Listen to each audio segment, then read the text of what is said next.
It's over. It's over.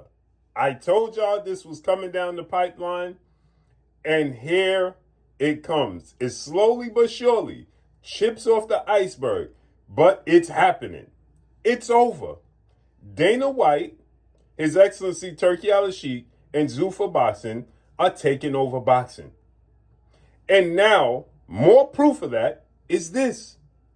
The International Boxing Federation, better known as IBF, the World Boxing Organization, better known as WBO, have now decided to wave the white flag and say, listen, we're not going to be at odds with Zuffa Boxing anymore. We're going to join forces together, and we're going to join forces with Zuffa Boxing and recognize Zuffa Boxing as a major player in the sport of boxing.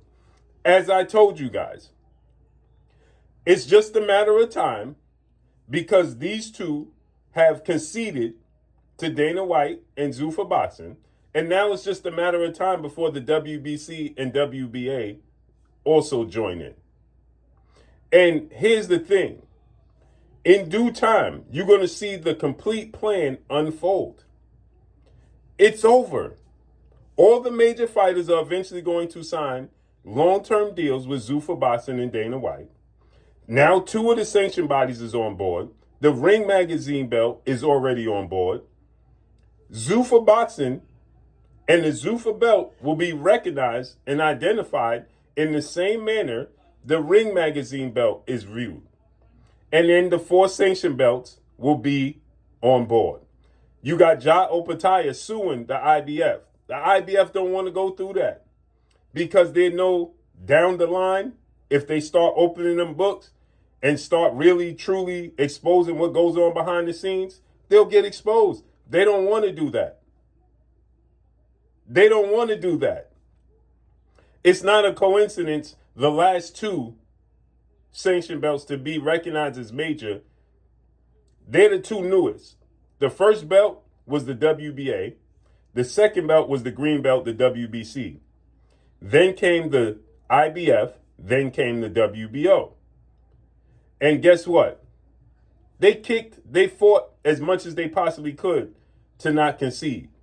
But it's over. And they see the light at the end of the tunnel. It's either a good light or it's a train oncoming.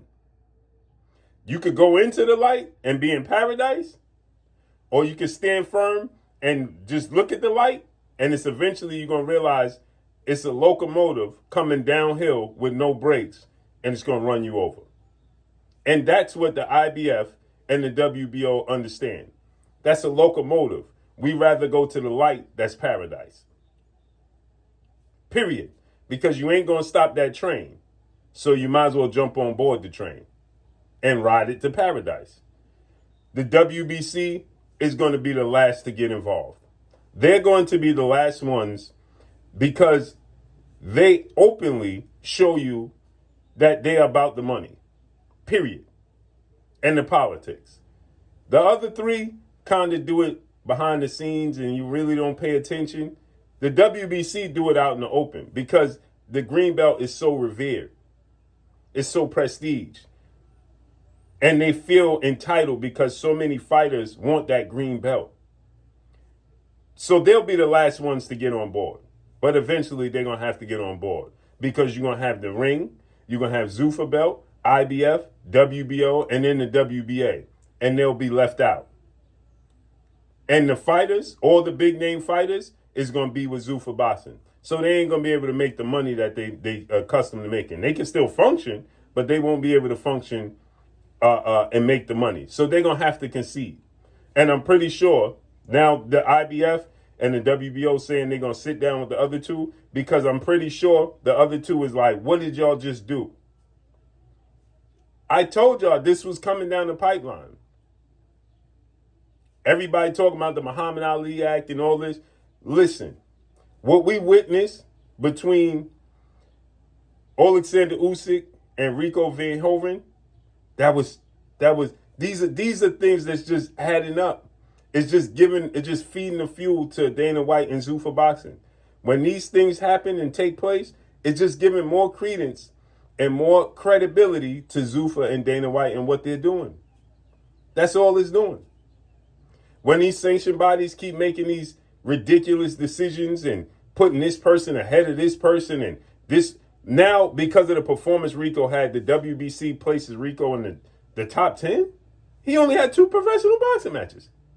He leapfrogged everybody else in the rankings. Make that make sense. Because they see money, dollar signs. Period. But let me know what y'all think, man. Follow me on Instagram at Blue Blood Sports TV, all one word. I'm gone. Peace.